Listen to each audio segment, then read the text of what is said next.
500cc World Championship between 1994 and 98. Saw him lift 5 consecutive titles, going on a run during which he recorded 36 wins in just 71 races.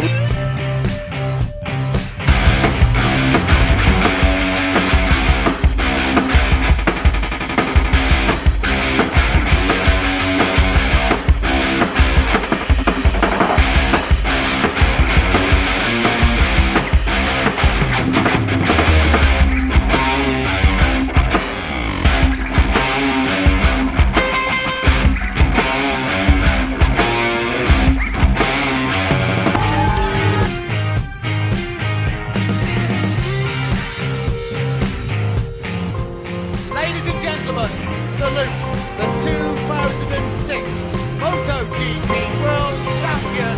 It's the American Nicky Hayden.